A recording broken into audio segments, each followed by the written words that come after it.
Hello and Mingalaba, welcome to MI Radio's Myanmar Today. I'm Henry Zin. Productions re-allowed for the film industry, cinemas opening under reconsideration. Ayayewady's floodwater rise likely to cause risk of flood in the Delta region. Domestic market strives to stabilize edible oil price in addition to local consumption. And a story coverage on China launching a Mars probe on July 23rd. Stay with me on Myanmar Today for the reports, but let's take a look at the local news now. State Councillor Aung San Suu Kyi, in her capacity as chairperson of the National Level Central Committee for Prevention, Control and Treatment of COVID-19, held a video conference Tuesday morning from the Presidential Palace in Naypyidaw to discuss restarting movie production operations during the COVID period.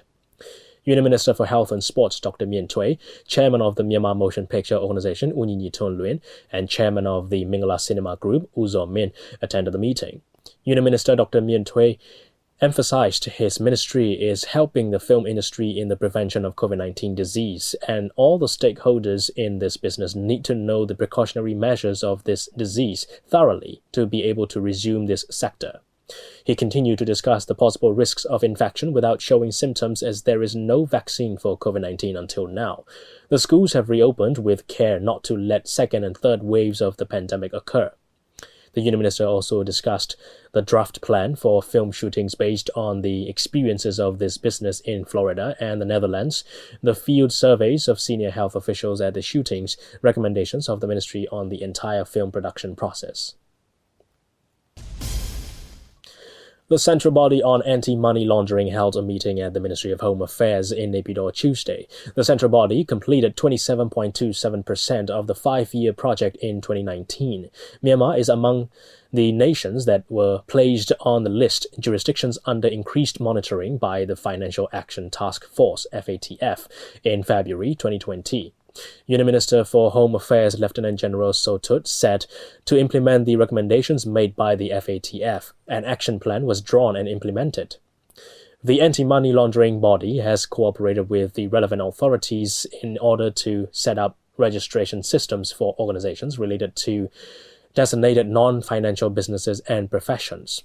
The Union Minister also urged all stakeholders to cooperate in the attempt to be removed from the grey list, jurisdictions under increased monitoring, and invited suggestions from the attendees.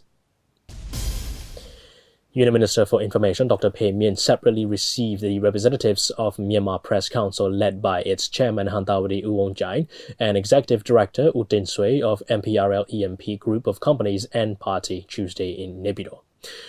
During the meeting with Myanmar Press Council, the officials discussed matters related to conducting a workshop on 4 pillars: cooperation for the sustainable media, the establishment of the media center, and amendment of media law.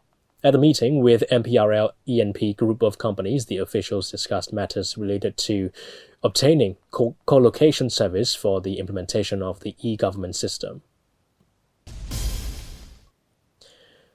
President Uzo Min of the Union of Myanmar Federation of Chambers of Commerce and Industry and officials conducted a virtual meeting on Monday with a delegation led by Senior Vice President and Regional Managing Director Mr. Michael W.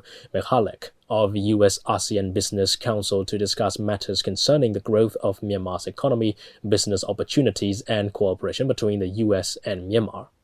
Business persons from 10 U.S. companies based in Singapore, Thailand, and Vietnam joined the virtual meeting.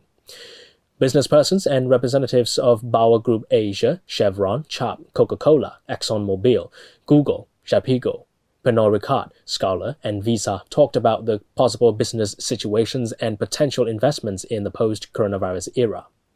The president of UMFCCI and officials remarked the public-private partnership during the coronavirus outbreak, customs service and procedures investment, and digital transformation of enterprises. Mr. Michael W. Michalek and the delegates highlighted the supporting plans to the vulnerable businesses hit hard by the coronavirus impacts: MSMEs, energy, transportation, manufacturing, tourism, agriculture, infrastructural, building, and human resource sectors. The UPDJC representatives of government, NCA signatories, ethnic armed organizations held a meeting with their counterparts from political parties at the National Reconciliation and Peace Center on Shui Li Road in Yangon Tuesday. During the meeting, the government representatives and the NCAS EAOs explained matters related to the upcoming fourth session of the Union Peace Conference 21st Century Panglong, which will be convened in accordance with the decision of the 8th JICM meeting. Matters related to the Part 3 of the Union Accord and the current peace process.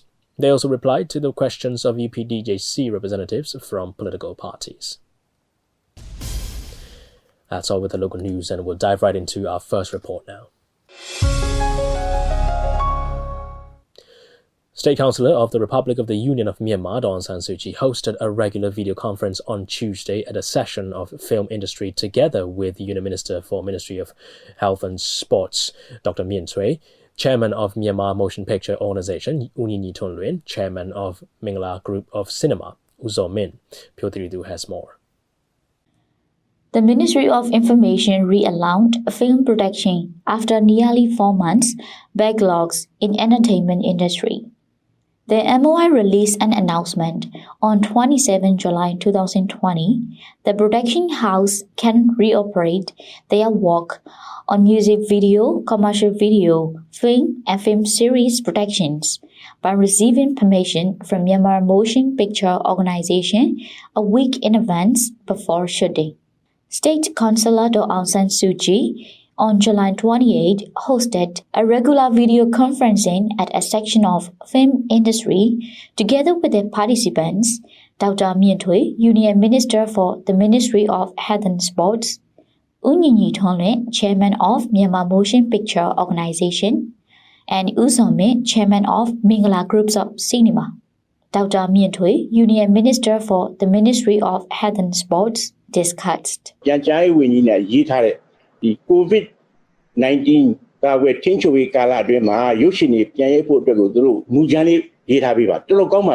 The Ministry of Information submitted a draft COVID-19 checklist for film industry and workers. Then the officials from MOHS also went to indoor and outdoor shootings for the ground check. We checked how they really work following some healthcare measures. Then the MOI and the MOHS released a checklist handbook with healthcare guidelines for film production. After that, we decided to recommend back to work for Myanmar film industry. According to the announcement of MOI, the production houses or the producers have to register for the shootings 1 week in advance before shooting. They have to give the information like how many people are involved, when and where did the shooting take place. They have to follow the checklist for the reference stated by the Ministry of Health and Sports. Unyi Tonluin, Chairman of Myanmar Motion Picture Organization, discussed. There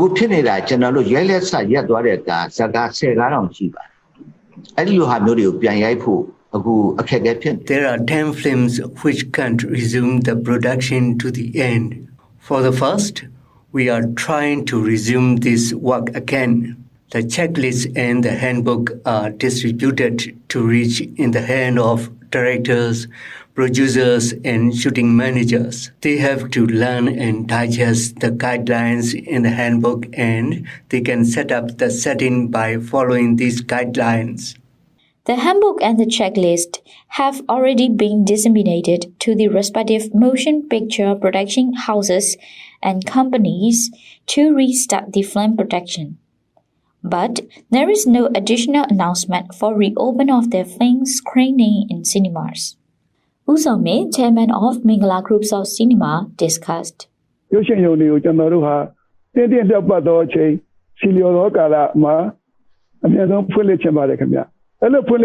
would like to reopen the cinemas as soon as possible while following the particular healthcare guidelines issued by the Ministry of Health and Sport.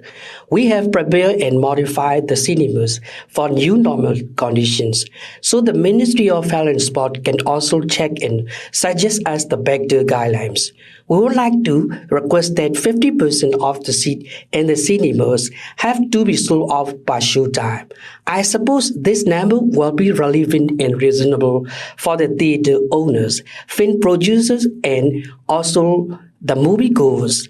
We will also follow social distancing rule while we are selling the ticket. We want to receive the instruction from the state councillor, the MOHs and other experts. State Councillor discussed that. ဆိုတော့အခု၄လလောက်ရှိပါပြီ၄လလောက်မှာကျမတို့ကနေပြီးတော့စီးပွားရေးထိခိုက်မှုမရှိအောင်လို့လမ်းခဲ့တဲ့ခြေလှမ်းတွေကိုလမ်းခဲ့တာဖြစ်ပါတယ်အဲ့ဒီဟာတွေကဘယ်လောက်ထိအောင်လဲ During this period, the cinemas can modify for the preparation. The Ministry of Health and Sports is going to check the preparation of precautionary measures. We can take the example of the case of reopening the high schools. If we succeed the case of reopening the school with well disciplines, we can suppose that we can go another step of the public gathering safely. Then we can reconsider the plan to reopen the cinemas. Now the government is evaluating the impacts, especially the economic impact that comes from our restriction decisions. We will reconsider how we should move for the rest month of this year. Since last 16 March, not only the film production but also the film screenings have been temporarily shut down in the wake of COVID-19 alert. The closure of film industry has already been for nearly 4 months, and the film industry laborers have been facing the serious crisis at present. The Myanmar film industry is going to mark its centenary, that means 100th anniversary in October 2020. I am Pyo Deweytu. This is news reporting from Myanmar Radio. That's a report on productions re-allowed for the film industry. We'll move on to the next report. The Department of Meteorology and Hydrology reported, according to the observation conducted on the 23rd of July, the water of Ayeyawady River has exceeded the danger level in Shwegu, reaching about 6 inches higher than the danger level. Meteorologist Ukitjo said the continual rainfall in Upper Myanmar has caused the water of Ayeyawady River to rise in some towns and remain at the danger level. Mintun and Yenai will tell us more. According to the observation conducted on 23rd July, the water of Ayeyawady River has exceeded the danger level in Shwegu, reaching about 6 inches higher than the danger level, the Department of Meteorology and Hydrology reported. The continual rainfall in Upper Myanmar has caused the water of Ayeyawady River to rise in some towns and remain at the danger level, said meteorologist Uchidjo. Meteorologist Uchidjo, former retired director of DMH, said. The current monsoon is weak, but rain is pouring down in the regions and states in Lower Myanmar, especially in Rakhine, Mon and Kayin states, and the Nindai region. The nature of the rain is that there is rain in Lower Myanmar. If the rain goes down from an upper place, it is likely to cause floods. It is likely to cause floods in Zalon, Hindada, Miao, Jangin, and Seita from Ayeyawady region at the end of this month. If the water goes down from the upper place and rainfall goes on, there will be more floods.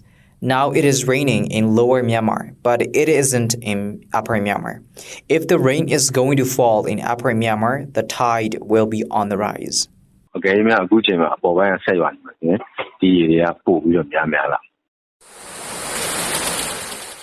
At the present time, the rainfall is not much in Upper Myanmar, but there are moving rain clouds coming from China, and it is likely to cause continuous rainfall, and so it will have to be monitored. The cattle have been evacuated to the safer place in Shwegu, where the rising water of Ayeyawady River goes above the danger level. The preparedness measures have been planned to carry out rescue measures in case of flash flood, said Udin Uju, Bidulator representative from Shwegu Township, Constituency 1.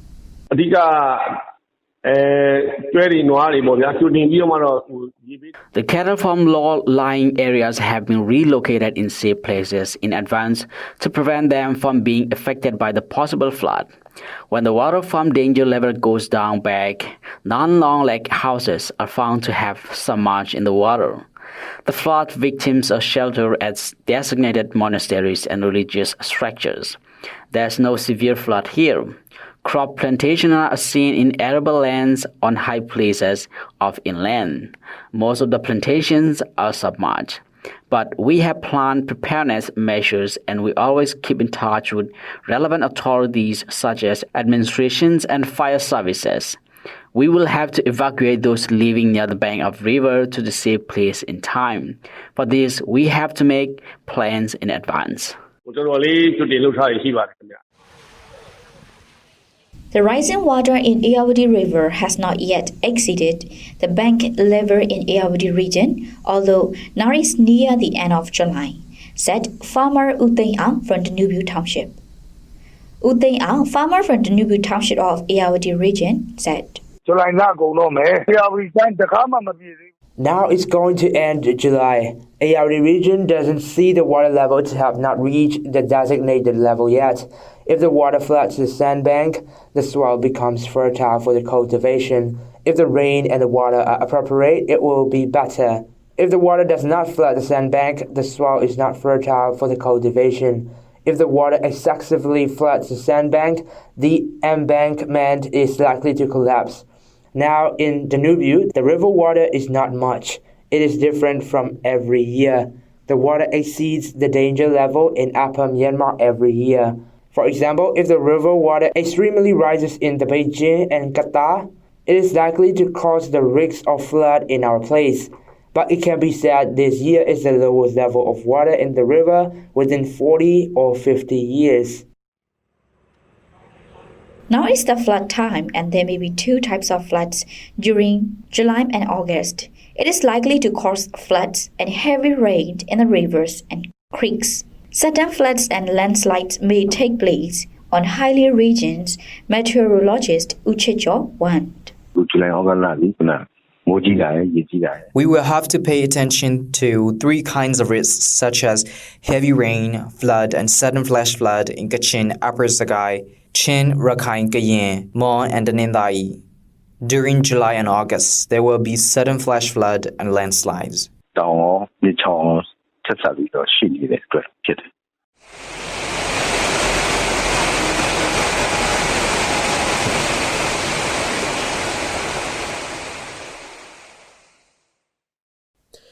That's a report on the rise of water levels in Ayawady's Delta region. More reports coming up later. Stay with us. Myanmar is one of the countries that's consuming edible oil the most.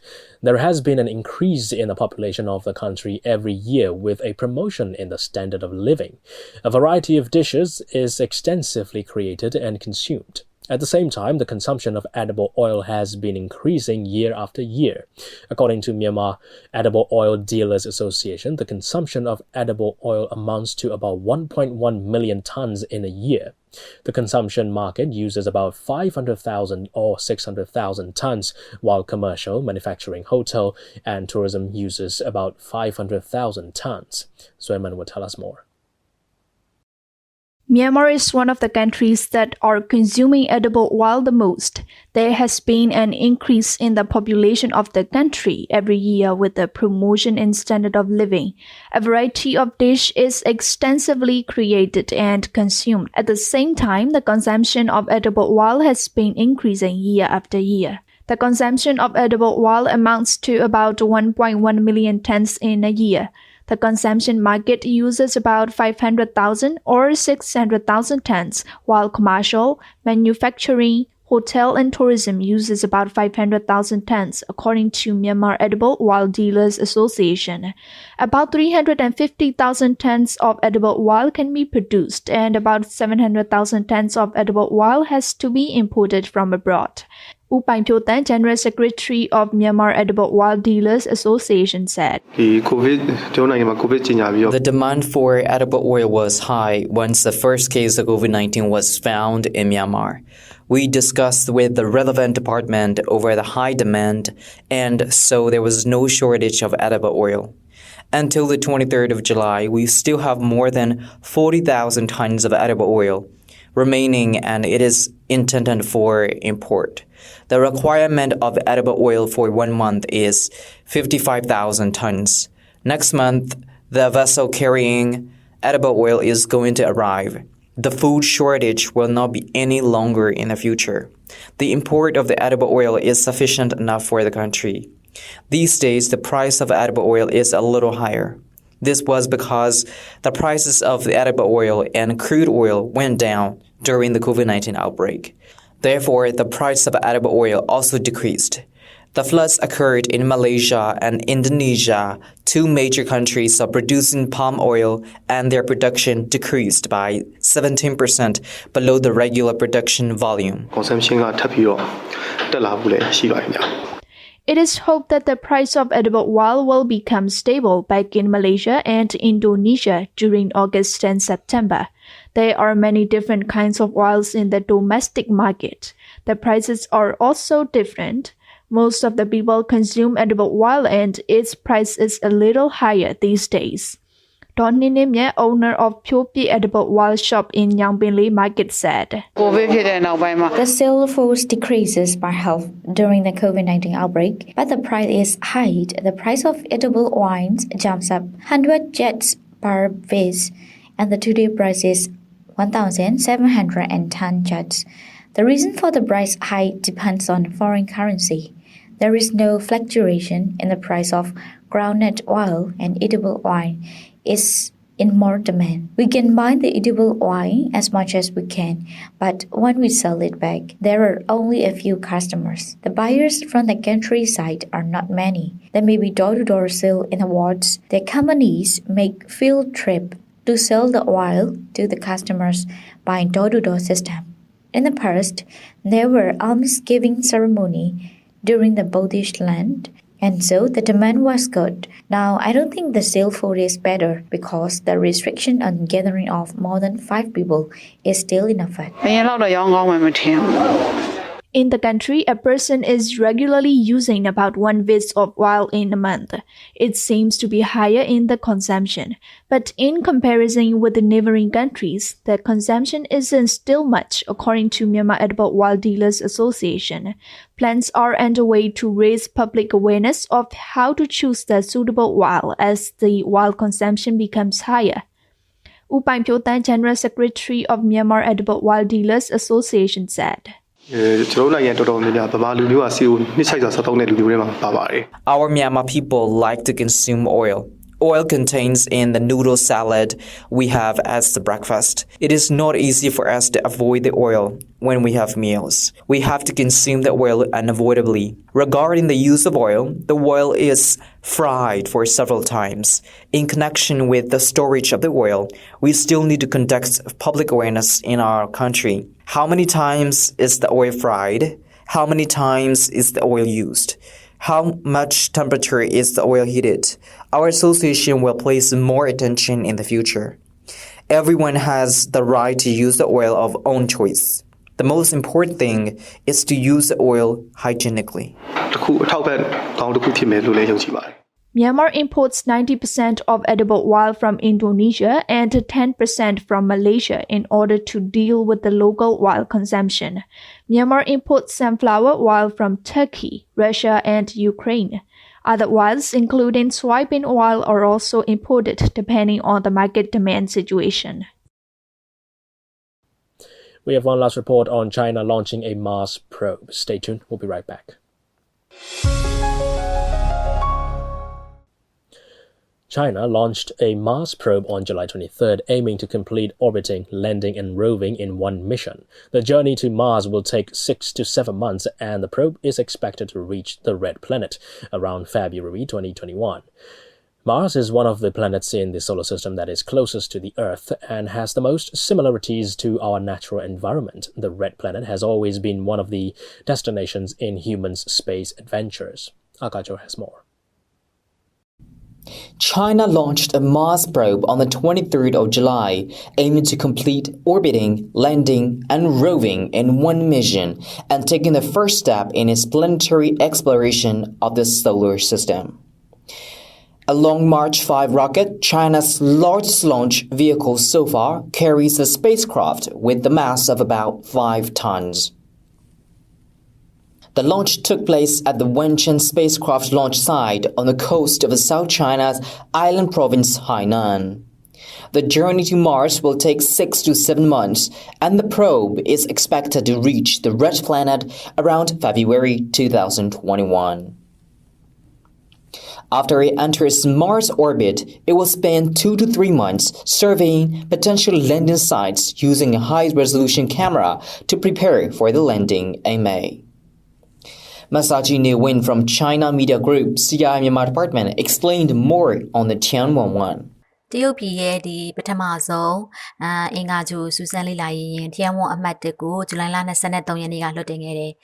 ဒီလေ့လာရေးရင်ကဘာတွေလှုပ်ဆောင်မှလဲဆိုလို့ရှိရင်ဒီအင်္ဂါဂြိုလ်ရဲ့သတ်မှတ်ထားတဲ့လမ်းကြောင်းကိုဝင်ရောက်ပြီးတော့ဝိုင်းပတ်မယ်။နောက်အင်္ဂါဂြိုလ်မြေပြင်ကိုဆင်းသက်ပြီးတော့စူးစမ်းလေ့လာမယ်။နောက်တစ်ခုကကျတော့ဒီသက်ဆိုင်ရာသိပ္ပံပညာပေါ့နော်။ကိန်းဂဏန်းတွေကိုရရှိအောင်လှုပ်ဆောင်မှာဖြစ်ပါတယ်။နောက် Mars ဂြိုလ်ကိုလေ့လာရတဲ့ဒီကရွေချက်ကတော့ဒီနေဖွဲ့စည်းနဲ့ဒီစကြဝဠာစုဝေးရဲ့ဇင်းမြစ်တွေနဲ့ဆိုင်တဲ့အသိပညာတွေပို့ပြီးသိရဖို့နောက်ကမ္ဘာမြေကြီးမှာဒီဇီဝတွေဘယ်လိုတွေဖြစ်ပေါ်လာသလဲအနာဂတ်မှာဘာတွေဖြစ်လာနိုင်သလဲဒါတွေကိုအဖြေရှာဖို့ပဲဖြစ်ပါတယ်။ဒါတွေကိုအဖြေရှာတွေ့ခဲ့လို့ရှိရင်ဒီလူတွေအနေနဲ့ပေါ့နော်ဒီစကြဝဠာစုဝေးအကြောင်းကိုပို့ပြီးတော့သိမြင်လာမဲ့အပြင်ကိုနောက်ဆုံးမှာဒီကမ္ဘာမြေကြီးနဲ့ပတ်သက်တဲ့ပေါ့နော်မျိုးပြဿနာတွေကိုဖြေရှင်းနိုင်မဲ့အကျိုးကျေးဇူးတွေရလာမှာဖြစ်ပါတယ်။ဒီTianwenမှတ်1ကဒီတရုတ်ပြည်ရဲ့အာကာသလုပ်ငန်းသမိုင်းကြားမှာတော့အရေးကြီးတိုးတက်မှုဖြစ်ပြီးတော့ဒီနိုင်ငံတကာအာကာသလုပ်ငန်းမှာဆိုလို့ရှိရင်လည်းတစ်ခုတည်းသောအောင်မြင်မှုလို့ဆိုရမှာဖြစ်ပါတယ်ရှင်။ The mission will study the red planet's morphology and geological structure, soil characteristics, distribution of surface water ice, surface material composition, atmospheric ionosphere and surface climate and environment, as well as physical field and internal structure of Mars. That is said by Liu Dongqie, spokesperson of China's first Mars mission and deputy director of the Lunar Exploration and Space Program Center. The mission has attracted the active participation of institutions and organizations from home and abroad, including the European Space Agency, the French National Center for Space Studies, and Argentina's National Space Activities Commission. The curtain of Mars exploration missions has been lifted out with the launch of HOPE, the United Arab Emirates spacecraft, in Japan 3 days ago. What's next after China's Tianwen-1 is the U.S. Mars 2020 mission, which is slated for 30th of July. Mars is one of the planets in the solar system that is closest to the Earth and has the most similarities to our natural environment. The red planet has always been one of the destinations in human space adventures. This is Agajo reporting for Myanmar International Radio. That's all we have for today's reports. And here's the international news on Myanmar Today.